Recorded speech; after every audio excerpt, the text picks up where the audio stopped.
Anyway, hello everyone. My name's Sebastian. I'm in Bristol East, and yeah, we're here to talk today on the topic of do we want to nationalise the whole economy? Um, and so, those of you who were at the founding conference last year or have watched Zara Sultana's speech will seen her say that one of the goals for your party will be to nationalise the entire economy. And so, what does that actually mean politically and economically? And is that a good thing? Do we actually want to nationalize everything? And what are the alternatives to it? So, first of all, nationalization as a short definition is pretty much interchangeably used with state ownership. So, there are, currently a lot of capitalist states. There will be hopefully the future socialist states. And the idea of nationalizing them is that the state takes control of a what is previously expected to be like a private enterprise. So that will be, the private ownership of businesses and housing, that sort of thing. So typically, when people say nationalization, they mean that is taken away from the owners, sometimes with compensation, sometimes not, depending on the exact circumstances, and then put into the ownership of the state. So, as sort of a socialist Marxist analysis, they use class analysis to determine or to talk about society and the economy.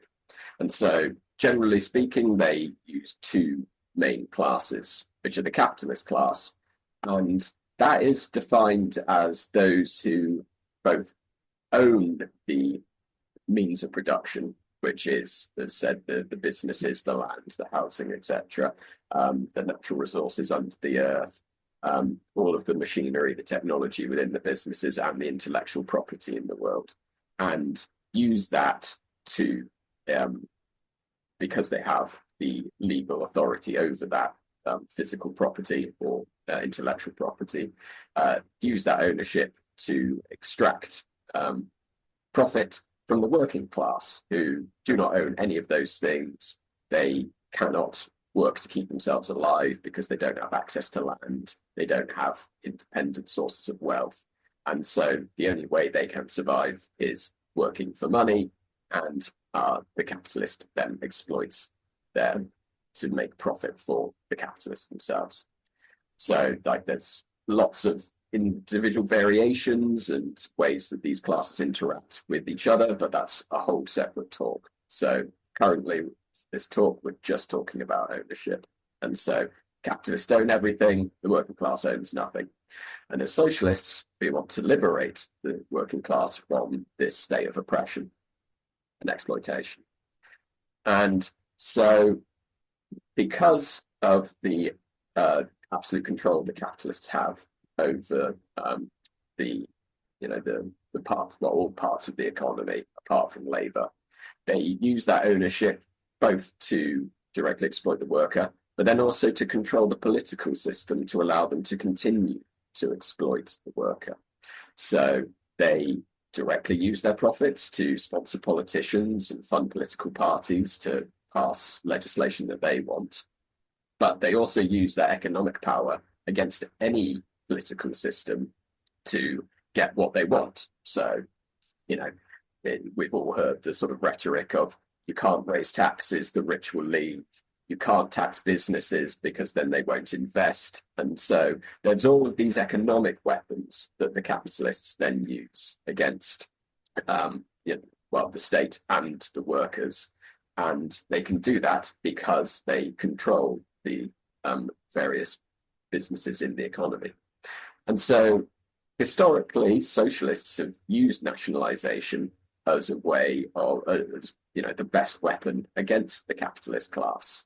Because if the workers manage to control the state and so use that legal authority to then nationalize the economy, or during the act of a revolution, they seize both the state and all the parts of the economy at the same time, then they've actually defeated the capitalists both politically and economically. So the main weapon that the capitalists have to oppress the working classes is now in the hands of the workers. And so the theory goes they're therefore now liberated from this class oppression. There's also structural economic arguments for why nationalized industries is good.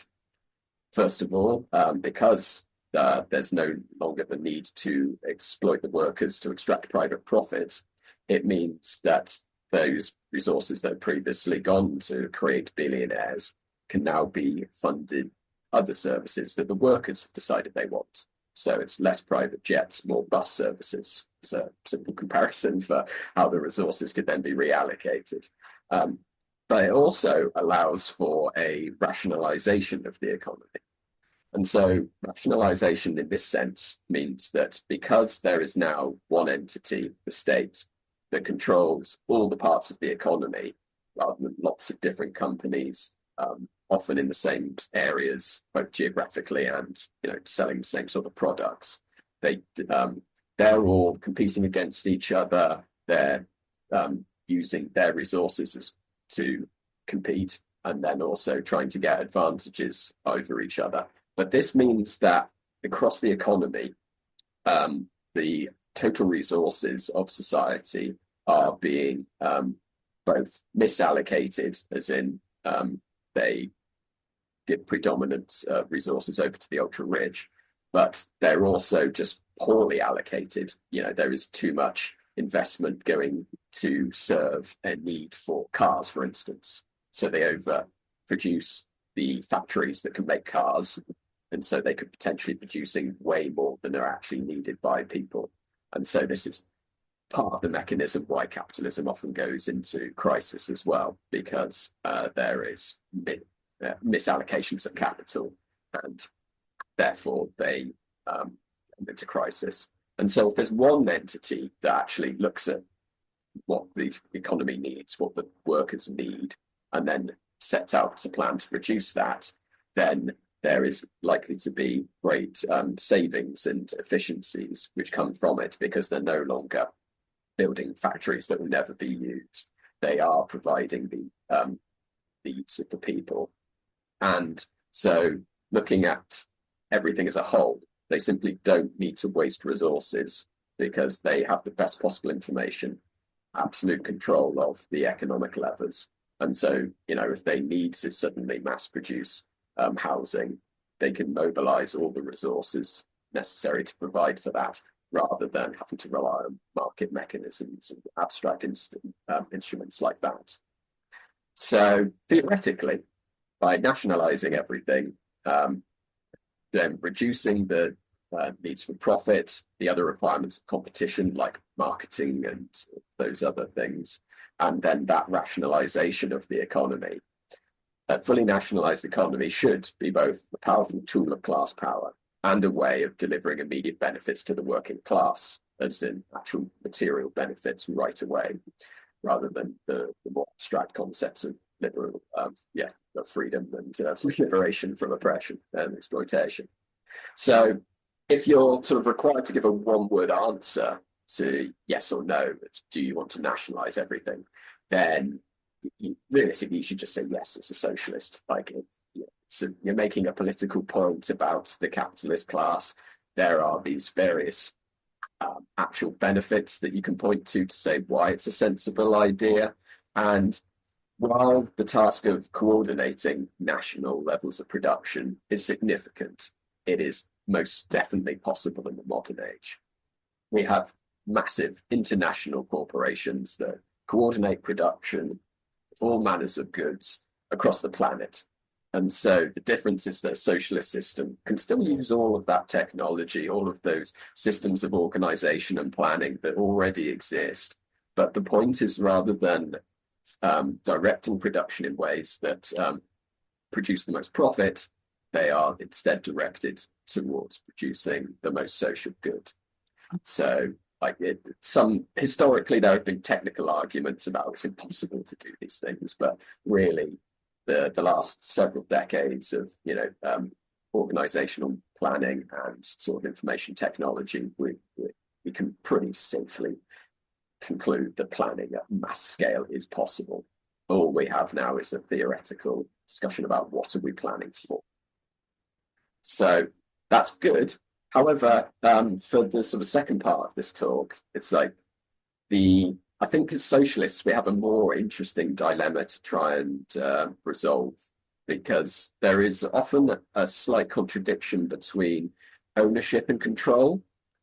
And by what I mean by that is that often they're seen as the same sort of thing, but they can and often are separated, and that can create some interesting problems.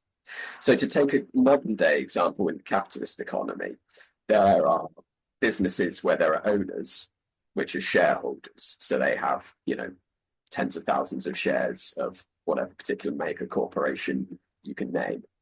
But the actual day-to-day control, the management of that business will be done by the executive board and the higher level managers, so the CEOs, etc.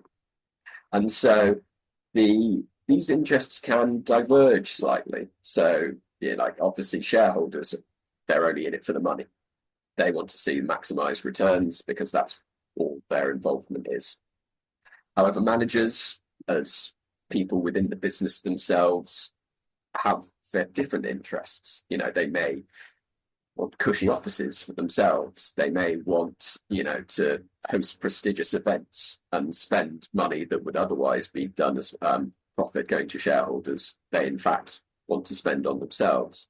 So ownership and control can be separated out, and it can create diverging interests. And unfortunately, the same also applies to nationalised businesses. So that's obviously very clear when it comes to nationalisation under capitalism, because we have seen in the several decades historically that, capitalist countries do nationalise industry, but they don't run it typically for the benefit of, certainly not the workers in that industry, often not the general public.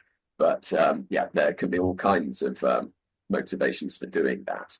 And so while a socialist state would nationalise the economy, but the question is, for much of the workers within that economy, who controls it? Will it be overall controlled by the state, or will it be overall individual control by the workers within their own workplace?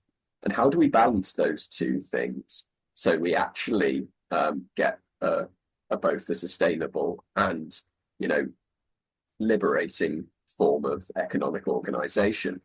So, like, even in socialist countries, like, the workers are quite likely to want to see similar sort of things that they do now: reduced hours, increased pay, and other demands like this. However, the state, even if it is the absolute embodiment of democracy and workers' democracy, that will be trying to deliver for the whole of the working class. And so there is that difference between what does everyone in the country need, and then which particular group of workers will be responsible for performing that labour to produce what that the society as a whole needs, and what level of remuneration and other conditions and things like this are they entitled to. So there will be this divergence between what people want as an individual and what people want to deliver collective, or want to be received collectively. So it's important that, like, socialist economics and political economy isn't just a matter of economics, as in, thinking about how to move goods from here to there. It's really a question of inclusive democracy, that these decisions are understood by all individual workers. They understand their place in the system, and they feel that whatever conditions of work they are under, if they don't directly control it, they at least feel that they understand the greater purpose that they are working towards. Because if they don't have that ideological connection, then they're likely to resent state control just as much as they do resent current capitalist control. And so that's both very destructive for, like, the individual self-consciousness as a socialist in a socialist country, and then also very destructive for the socialist project as a whole, because these people will not cooperate with the overall goals in mind. They could well, become quite rebellious, overthrow the government if there's mass discontent, etc. So another form of collective ownership that is often sort of counterposed to private ownership and sort of state ownership is cooperatives. And so this is a form of collective ownership where the workers in a particular business are also the owners. And so this is a way of reducing that conflict between ownership and control, because the workers would actually be setting these things themselves. They would be deciding their own management, organizing their own production techniques and schedules, and all of those sorts of everyday consciousness experiences that would actually hopefully improve their state of being, both in work and overall, because they would then decide collectively what they want to be doing. So this sounds like a really obviously superior form of economic organization, even to nationalized industry, because, hey, we're giving the workers exactly what they need. But the problem with this is that how exactly does that fit in with the overall economic structure of the state? Because we could give an individual cooperative this level of control, but if they, for instance, could only sell to the state directly, then they're still incredibly limited in what they're able to do, because the state would issue demands on them. They would basically have no choice but to fulfill them. And so then again, there is that loss of control, of workers' control, which can be difficult to mediate. However, on the alternative, if they are able to sell to other businesses or to the workers directly, then we've introduced a very sort of independent market mechanism back into the economy. And so we start seeing a lot of the same problems that we do under capitalism. So first of all, they would likely to have to compete for customers. So we'd start seeing the reintroduction of marketing as a profession, as an industry in itself, where we're devoting resources just to tell people that two different products exist, and this is why this one product is better than the other product, for instance, which will overall reduce the sort of productive capacity of society. And if they end up in a very competitive industry, then they may well, because there will not be that central coordinating mechanism of the state anymore to sort of set both production levels and prices, they may well find themselves having to work incredibly long hours for equally low pay as they did before. So they're technically in control of them, so of their business and of their working environment, but their actual material resources they have available to them as individuals is no better. And so there is that problem of, we want the socialist system to actually work better for the workers. And so there are complications like that. And even worse, if they are then given total freedom to, sort of invest and reinvest their income in capital and machinery for this business, then we've essentially just created a series of small capitalist enterprises. They will be eventually working to chase returns on that investment rather than fulfilling the needs of the people. So there are a manner of real difficulties about what comes next, basically. So, as I said, if we're asked a simple yes or no question of do we want to nationalize the whole economy, then we should say yes. But as socialists, thinking about what we want to replace it with, various forms of economic organization and how that relates to individuals and the democratic system as a whole, it's actually really interesting to try and think about how to balance all these different elements together. It's hopefully that's been informative. Hopefully it's introduced you to some new sort of concepts and challenges that you may not have thought about before. Ultimately, I think these questions are totally achievable by the organized working class. This isn't a defeatist talk, even though it's been mostly discussing the problems with the various things. But it is just really a plea for, real workers' democracy in the economy is a definite, achievable, desirable goal. And then, like, we get into the really interesting, like, human parts of debating what are our needs, how do we balance that across society, and in the end, result in a system that really does liberate everyone.